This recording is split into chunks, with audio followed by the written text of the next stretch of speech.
C'est encore votre frère Michel Demba. Nous sommes là encore pour continuer avec notre série d'enseignements sur la place de l'honneur dans un couple chrétien. Et aujourd'hui, nous continuons avec notre troisième partie.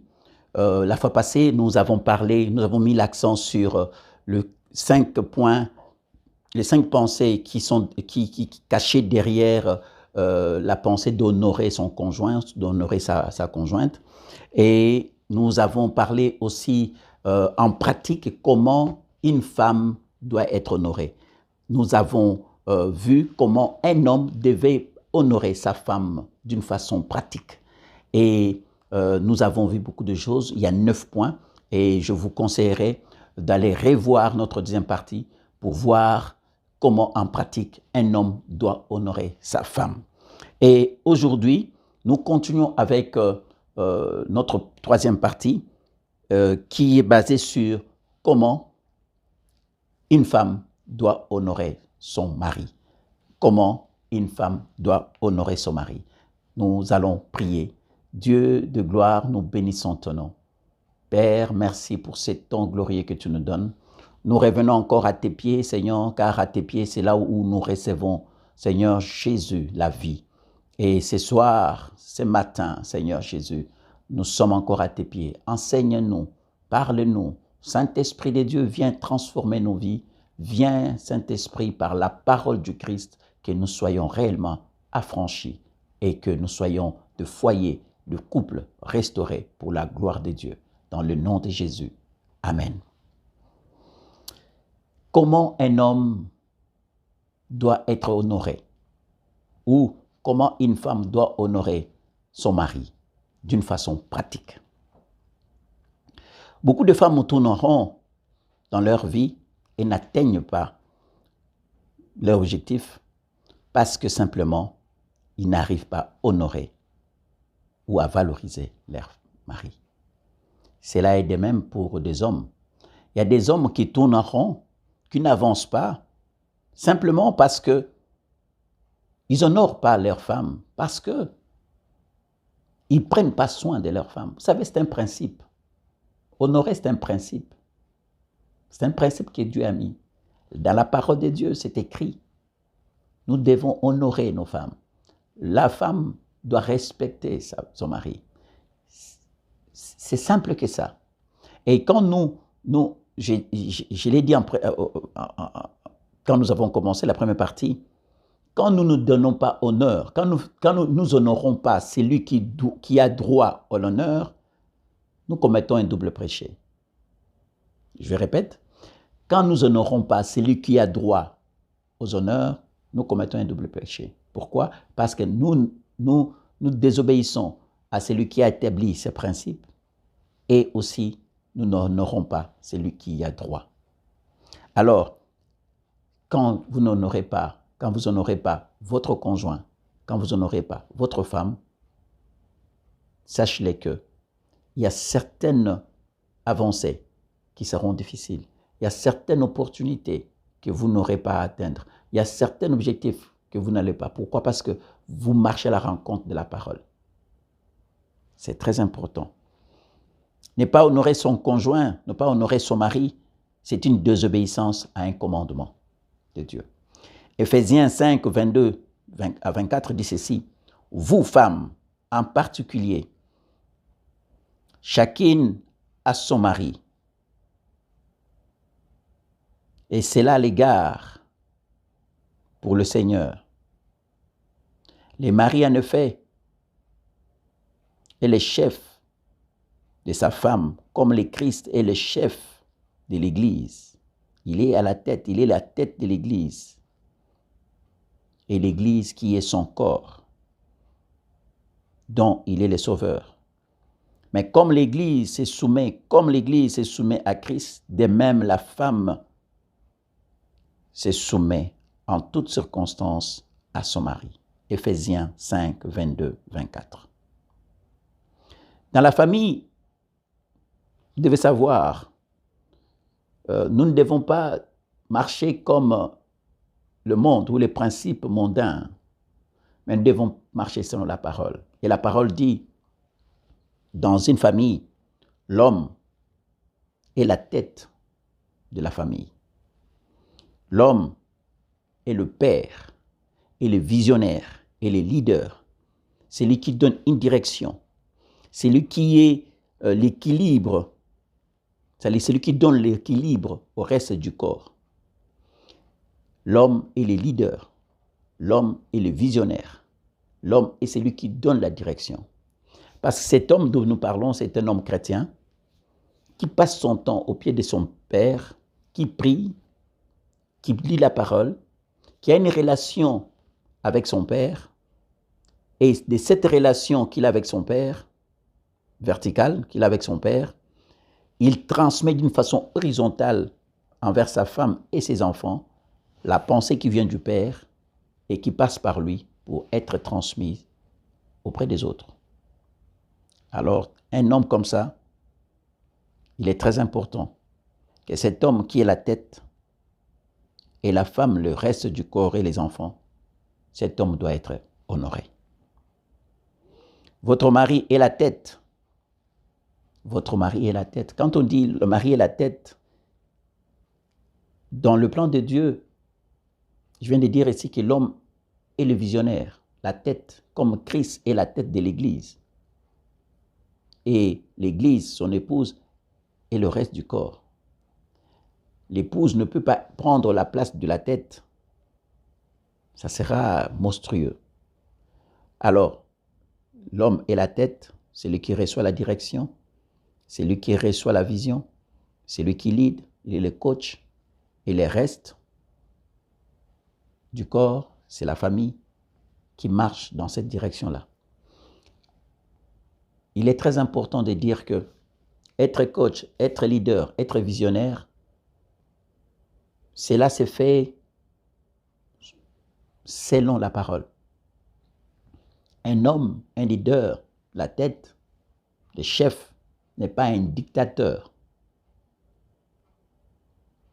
Dans une famille, dans un couple, il n'y a pas de dictateur, il n'y a pas de monarchie, nous sommes égaux. Mais pour l'ordre des choses, pour que les choses marchent dans l'ordre de Dieu, l'homme qui est la tête reçoit la pensée. C'est comme, je prends l'exemple de Moïse et le peuple d'Israël. Moïse était à la tête du peuple d'Israël, il marchait devant. Et quand Dieu voulait donner une direction au peuple d'Israël, il y avait Moïse qui allait à la montagne, recevait les instructions et il venait transmettre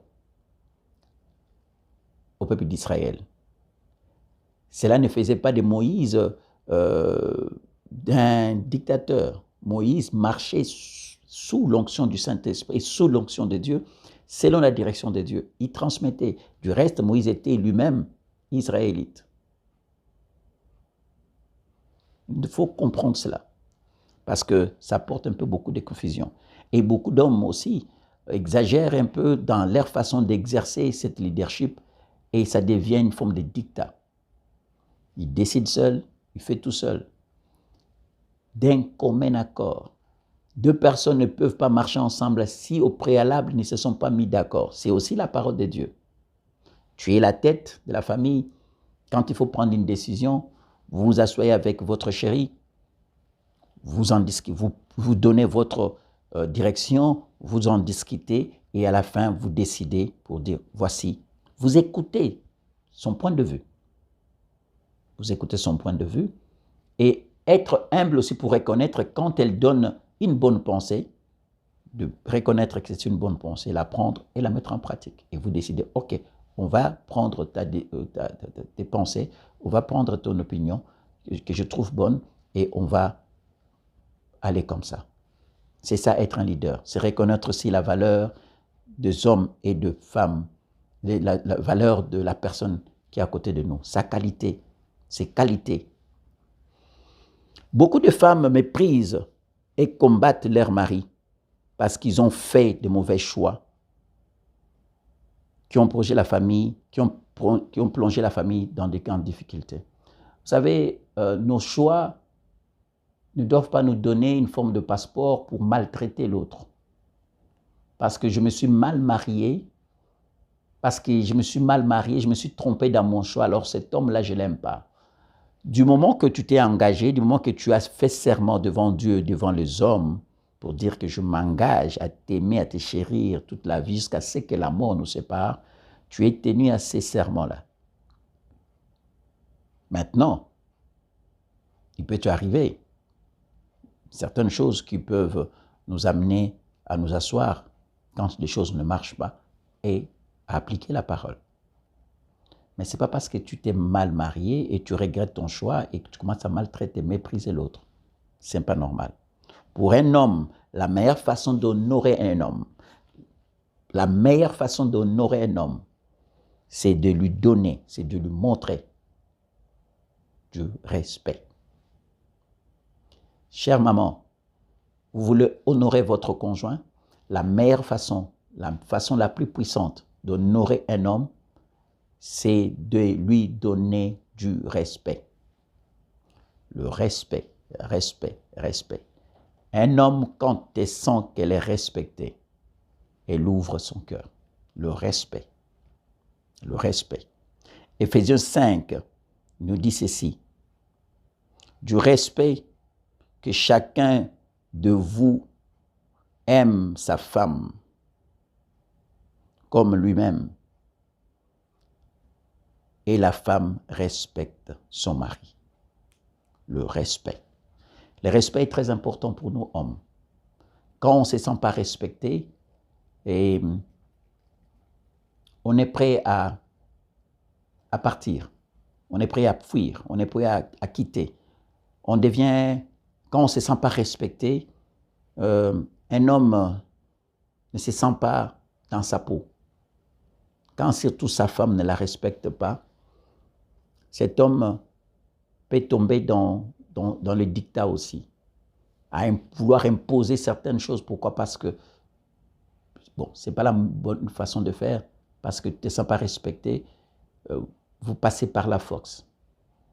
C'est une mauvaise façon de faire les choses. Mais il est très important, les mamans, d'aimer et de respecter votre mari. Le respect est le fruit de l'esprit. Le respect est le fruit de l'esprit. Le respect est le fruit de l'esprit. Donc, c'est très important d'aimer, mais de respecter son mari. Le respect est le fruit de l'esprit.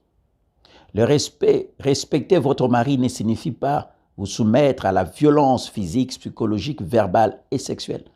Ça, c'est quelque chose que je voudrais insister.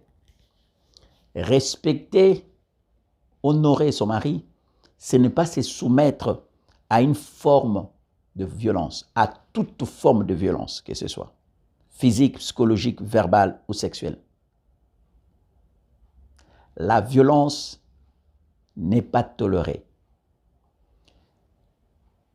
Aimer son mari, le respecter, se soumettre à lui, ce n'est pas se soumettre sous une forme de violence, quelle que ce soit. La violence. Et d'ailleurs, si Dieu nous prête vie, si Dieu nous permet, nous allons avoir, après cette série, nous allons avoir une série sur la violence conjugale dans le milieu chrétien, dans un couple chrétien. La violence conjugale. Que dit la Bible sur la violence conjugale? Vraiment, j'insiste là-dessus, le respect et la soumission ne veut pas dire tolérer, accepter, vivre une violence, quelle que soit la forme. Maintenant, comment honorer son conjoint d'une façon pratique? Honorer son conjoint revient de lui dire que vous lui respectez. Ici, on dit honorer son conjoint revient à lui dire que vous lui respectez. Ce n'est pas tout le temps lui dire je te respecte, je te respecte. Non, il faut que votre conjoint sache que cela sort de votre bouche, que vous lui respectez, mais que cela soit vrai. Et soyez précis quand vous l'exprimez. Ça valorise l'autre.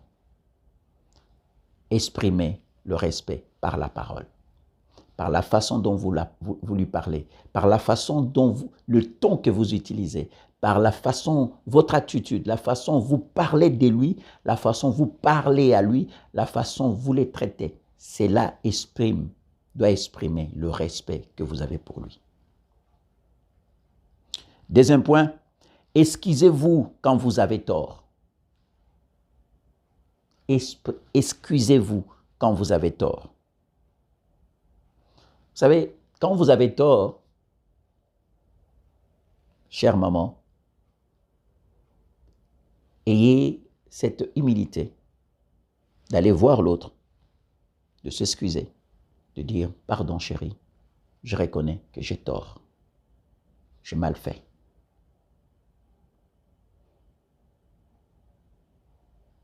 J'ai mal fait. Vous savez, il arrive deux fois, j'ai un père dans la foi qui dit deux fois, pour la paix, pour conserver la paix dans une maison, c'est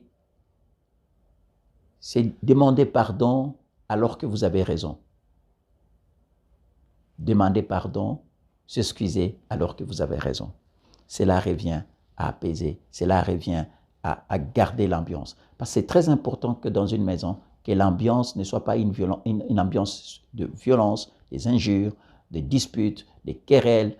Cela fait fuir le Saint-Esprit. Mais quand nous avons atteint une certaine maturité spirituelle, quand l'autre a tort, moi qui ai raison, je n'attends pas qu'il vienne me demander pardon. Je dévance, je viens, je lui dis, excuse-moi, j'ai mal fait. Et la personne, ça l'ouvre, ça les libère, ça les délivre aussi de lui demander pardon. Le pardon libère. Troisièmement, demandez-lui son avis.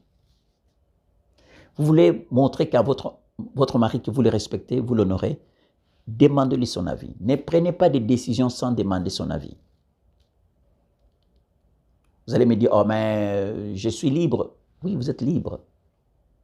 Mais vous vivez ensemble. Vous êtes liés.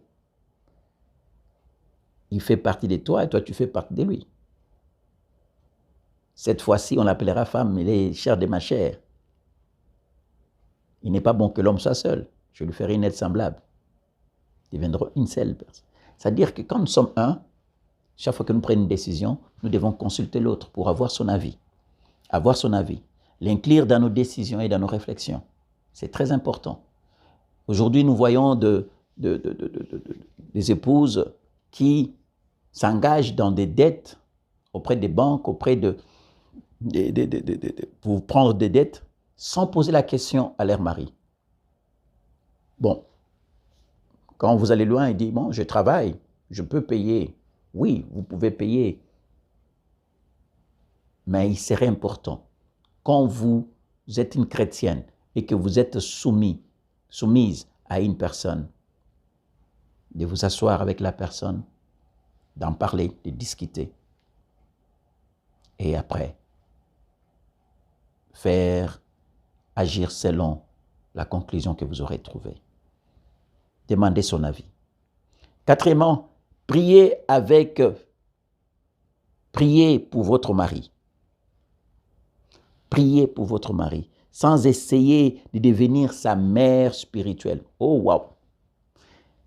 Là, je vais répéter. Priez pour votre mari, sans essayer de devenir sa mère spirituelle. Il y a des hommes qui ne veulent pas aller à l'église ou qui ne fréquentent pas des églises, pas parce qu'ils ne veulent pas, mais parce qu'à la maison, la femme se comporte comme une mère spirituelle. La femme impose une direction spirituelle à la maison. Vous n'êtes pas la tête.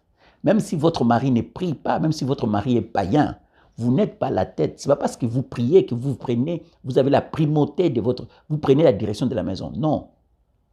Si vous êtes chrétienne, votre mari est païen, n'essayez pas de prendre la tête. Vous êtes en train de pécher contre cette parole. Et cela ne vous bénira pas. Votre chrétienté ne vous donne pas droit de devenir la tête. Reste à ta place. Honore sa position. Reste à ta place. Et prie pour lui.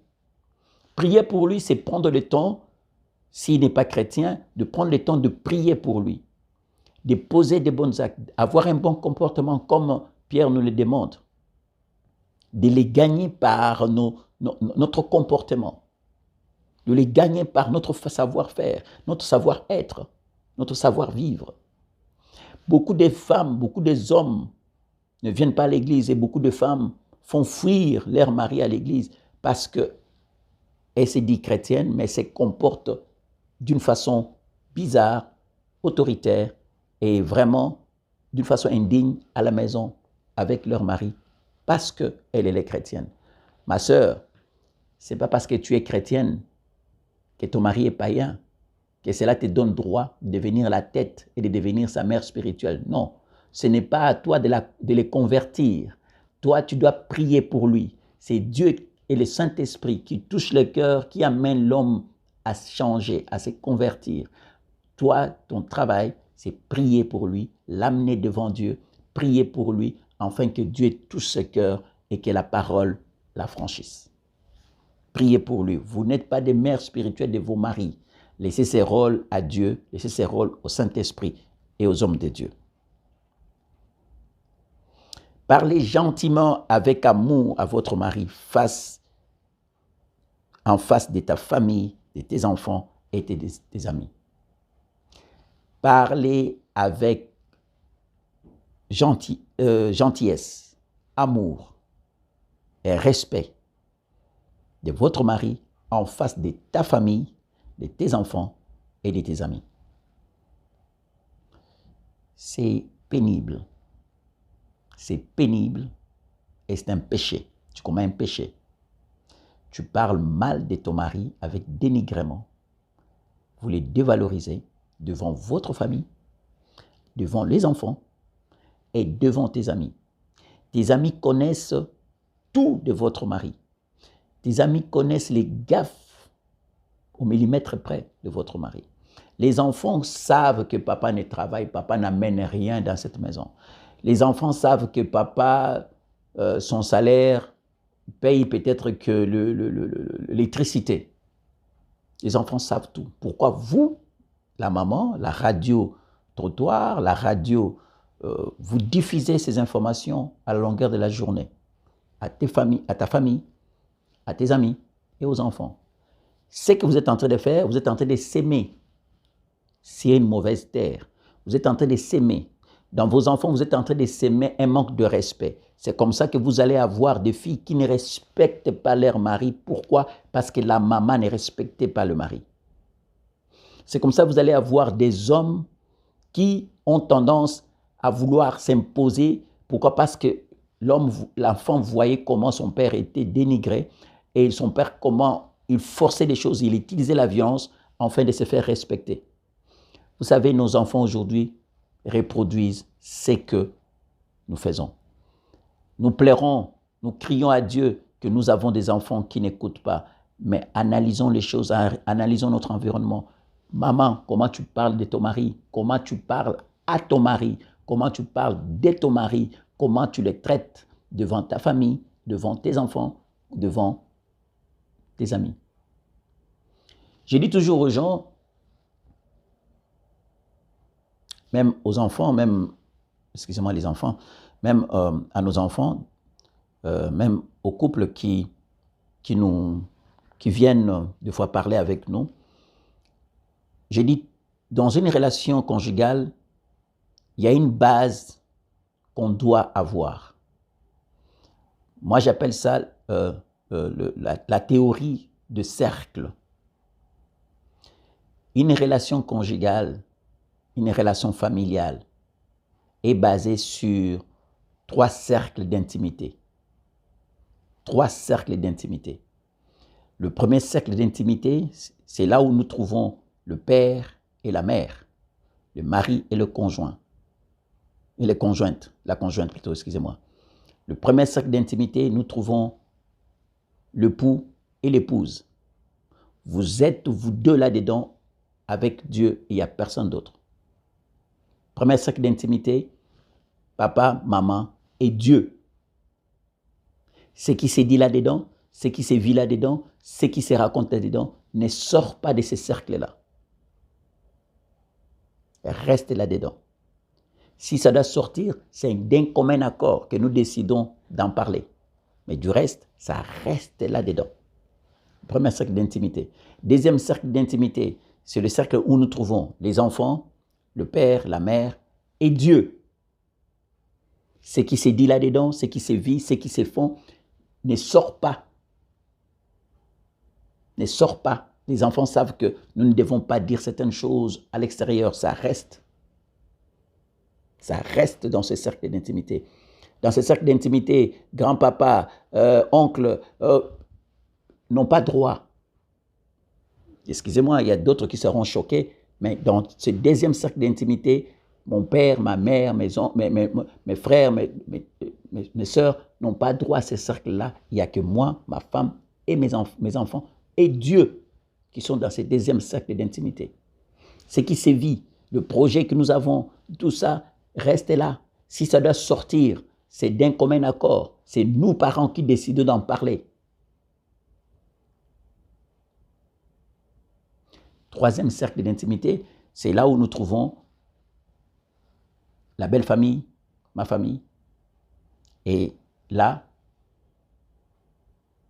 c'est un cercle où aussi nous décidons de ce qui doit être dit. C'est nous qui décidons de ce que nous devons leur informer. C'est nous qui décidons de ce que nous devons diffuser dans ce troisième cercle d'intimité. C'est nous qui décidons comment ces choses-là doivent être faites, vécues dans ce troisième cercle d'intimité. Parce que ce troisième cercle d'intimité, quand même qu'il y a la belle famille et ma famille, mais ces deux entités doivent vivre, doivent se comporter selon les directives de ce que moi je veux dans ma famille. Je ne vis pas dans la famille de mon père. Je voudrais me faire comprendre. Quand je parle de famille, là, c'est-à-dire mon toit conjugal, ma maison. Je ne vis pas dans la maison, je ne suis plus sous l'autorité de mon père. C'est mon père, c'est ma mère. Mais je ne vis plus sous leur autorité. Moi, je vis avec ma femme dans notre toit conjugal. Ce qui s'est fait là, ce qui s'est dit là, reste là. Ce qui s'est dit dans ma chambre à coucher, premier cercle d'intimité, reste dans la chambre à coucher. Ce qui sort au salon, reste au salon. Et ce qui sort à l'extérieur, c'est à l'extérieur. Mais nous décidons chaque fois de ce qui doit être dit. Alléluia. Parlez gentiment de votre conjoint en face de vos amis, en face de votre famille et en face de vos enfants. Encouragez verbalement, encouragez par la parole votre conjoint afin de les pousser à accomplir ses objectifs et ses projets. Encouragez votre conjoint. Vous faites partie d'une équipe. Vous êtes, vous deux, des partenaires.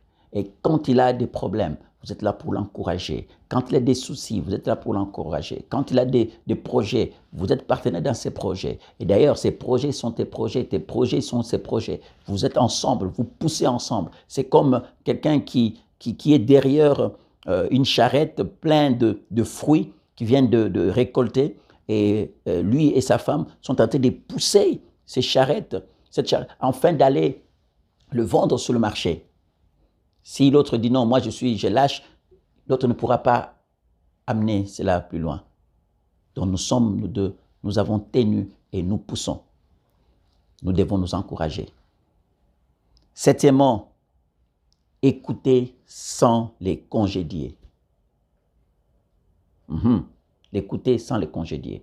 Écouter sans les congédier, ça veut dire que vous êtes en train de parler à un moment donné, les femmes ont tendance à faire ça. Ah! C'est impoli. Excusez-moi de dire le moment. Tu parles avec ton mari, tu fais ah! En fait, tu viens de le considérer comme un enfant, tu viens de le considérer comme moins que rien. Ces gestes-là disent beaucoup. Je m'en fous, fous le camp.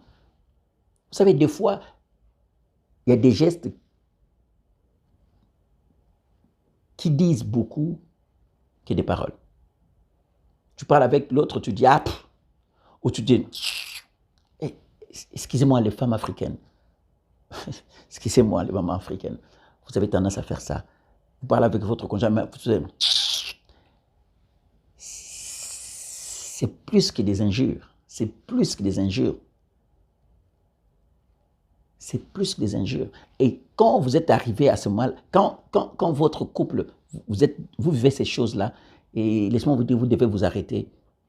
Vous devez convoquer le congrès et corriger ces choses. Dans l'amiable, dans la paix, dans la prière, pour dire, j'aime pas ça.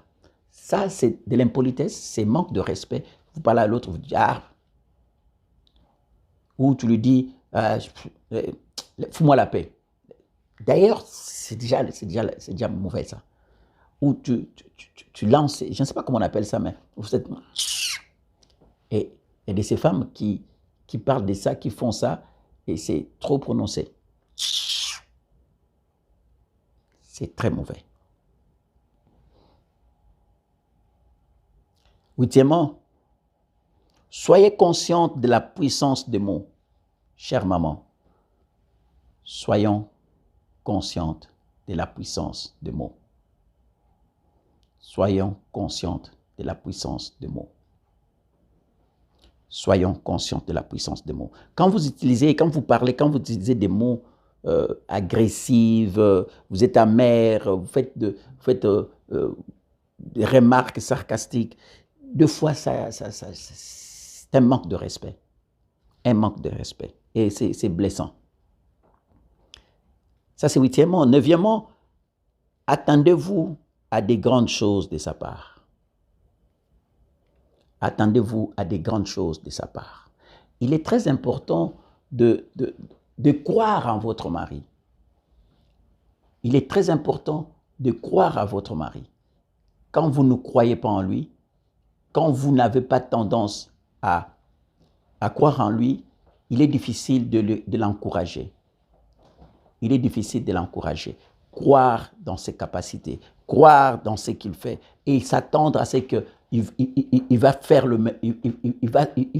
il y aura quelque chose de bon en lui. Quand il fait quelque chose, quand il pose des actions, quand il se lance dans quelque chose, l'encourager et croire. Non, parler de foi. Non, je crois en toi. Je sais que tu vas réussir. Vas-y, je suis là. L'encouragement. Et surtout quand ça vient de notre partenaire, c'est encore vraiment plus grand. Tu n'as pas un travail, tu sors pour aller déposer tes résumés ou tes CV quelque part. Ta femme te dit, viens, on va prier ensemble. Vous priez, elle te dit, non, vas-y, je crois en toi. Tu seras un grand homme. Tu parles, je crois à ce que tu vas faire. Je crois. Ça fait du bien. Ça fait vraiment du bien. Laissez-lui savoir ce que vous pensez et ce que vous ressentez. 10e. Laissez-lui savoir ce que vous pensez et ce que vous ressentez. Laissez-lui savoir ce que vous pensez et ce que vous ressentez. Cela est très important. Laissez-lui savoir ce que vous pensez et ce que vous ressentez. Quand vous communiquez avec confiance à votre conjoint, vous ouvrez votre cœur. Vous lui dites ce que vous pensez sur un sujet, sur un problème, sur ce que vous vivez. C'est une forme de considération et d'honneur que vous lui faites. C'est très important. 11e, demandez à Dieu de vous montrer comment prendre soin et aimer votre mari. Vous savez, on croit souvent que aimer notre conjoint ou notre mari, cela dépend de nous. Non, cela ne dépend pas de nous. Dieu peut nous aider à aimer. Dieu peut nous aider comment prendre soin. Dieu est celui qui met en nous le vouloir et le faire. Dieu peut créer en nous ce désir d'aimer encore davantage. Il est l'amour parfait lui-même. Alors quand lui-même vient prendre place, il sait comment activer en nous ce qui nous manque pour aimer encore davantage notre conjoint, aimer encore davantage notre mari. 12e, soyons honnêtes et répentez-vous devant Dieu et devant votre mari si vous avez manqué du respect.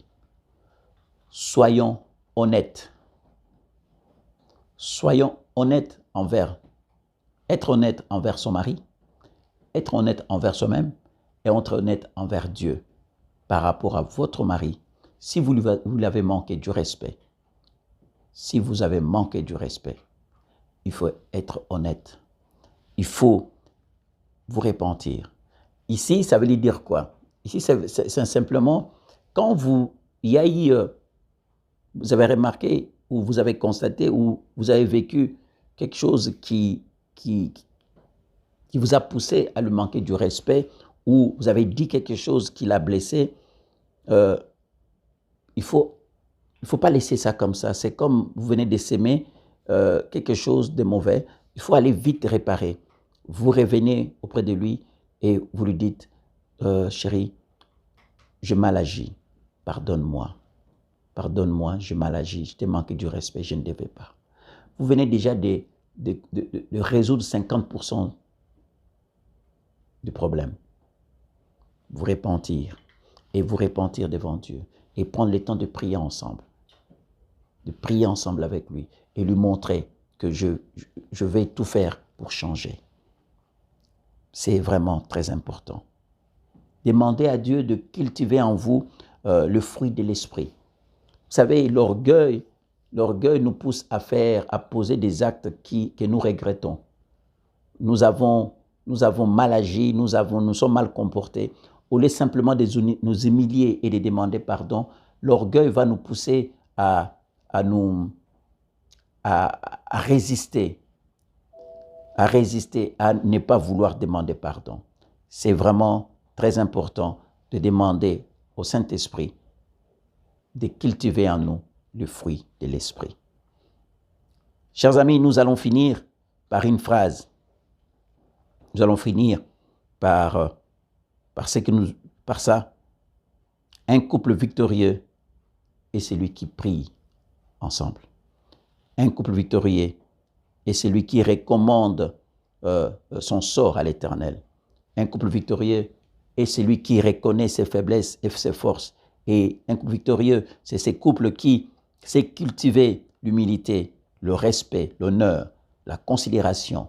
Un couple victorieux est ce couple qui laissez-moi vous dire, ce n'est pas un couple qui n'aura pas de moments difficiles, ce n'est pas un couple qui, on peut croire qu'ils n'ont pas de moments de tension. Non, non. Un couple victorieux, c'est ces couples, quand même que nous avons des moments de tension, nous savons comment régler ces choses.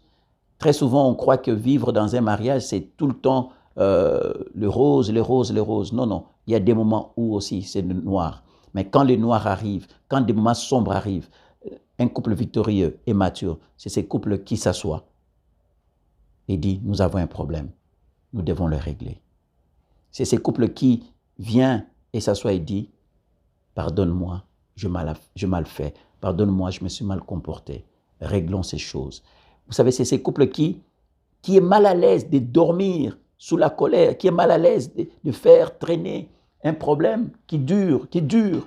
Je ne sais pas comment d'autres couples font. Vous êtes disputé avec votre femme et vous passez une semaine, déjà une nuit. Vous savez, je peux monter sur mon lit, faire semblant de dormir, mais je suis mal à l'aise. Je peux monter sur mon lit et fermer les yeux comme si je dormais. Au fond, je ne dors pas. Mais comment vous faites pour une semaine, un mois? Il y a de ces couples et de ces femmes qui se disputent. Mais la femme dort la tête à gauche, l'homme la tête à droite pendant des années, des années. Comment vous faites? Quand vous vivez dans une maison où il y a des disputes, il y a des querelles, il y a toujours la colère, laissez-moi vous dire une chose, le toit spirituel de votre maison est ouvert. Et comme ce toit est ouvert, vous appelez toutes sortes de problèmes, de démons, toutes sortes de présences diaboliques à venir habiter dans votre maison. Parce que vous manifestez la nature du diable en vous. Jésus dit ceci, le diable vient mais il n'y a rien de lui en moi. Chers amis, le diable vient, Jésus dit, le diable vient, mais il n'y a rien de lui en moi. Ne pas, rien de lui en moi, ça veut dire que je n'ai pas la nature, je n'ai pas ces choses qui habitent en lui.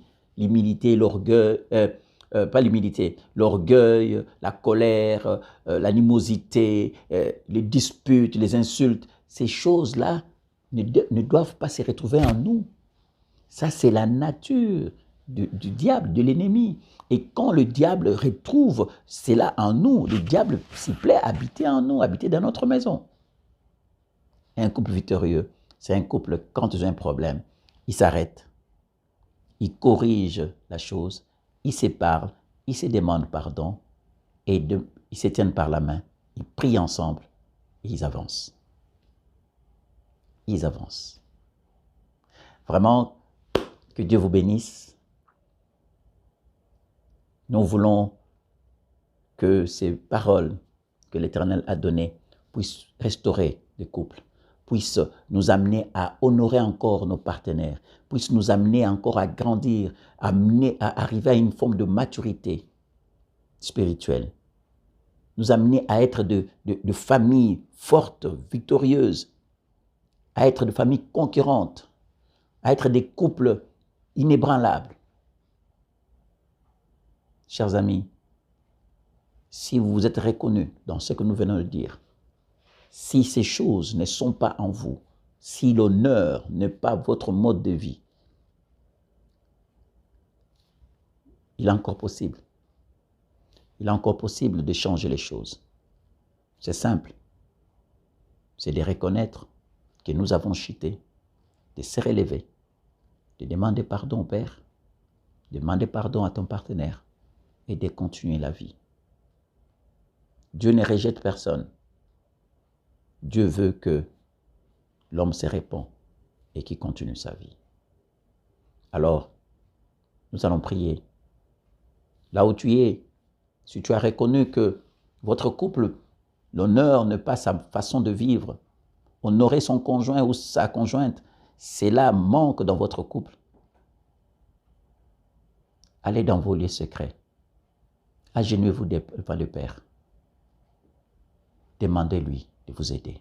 Et nous, ce soir, nous allons prier pour un couple. Nous allons prier pour un homme, pour une femme. Nous allons prier. Père, je bénis ton nom. Yahweh, nous élevons ton saint nom parce que toi seul es le Maître. L'amour parfait, Seigneur, c'est vers toi que nous venons. Seigneur, le socle de toutes choses. Seigneur, tout ce que nous venons de dire, Seigneur, la base, c'est l'amour. Tu es l'amour parfait. Seigneur, laisse que par ton amour, tu diffuses en nous, Seigneur, ton amour, afin que nous soyons guéris dans notre âme, afin que nous soyons restaurés dans notre âme, afin que le Saint-Esprit, viens et corrige, viens et guérit.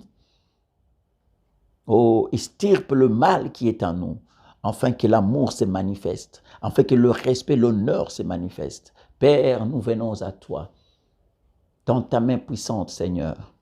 Touche, Seigneur, chaque couple qui va nous suivre. Ces couples, Seigneur, qui nous ont suivis, oh, qui ont reconnu que, Seigneur, ils ont un problème d'honneur, ils ont une difficulté à honorer sa femme ou à honorer son mari. Seigneur, viens et touche, Seigneur Jésus.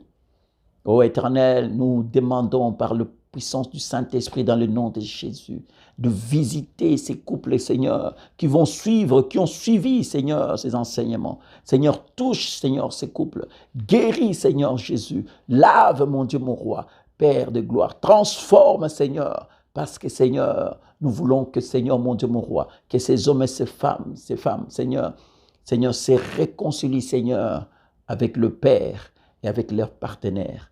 Enfin, Seigneur, que, Seigneur, mon Dieu, mon roi, que la paix qui vient du Père, que l'amour, Seigneur Jésus, que toi seul peux donner, Seigneur, se manifeste.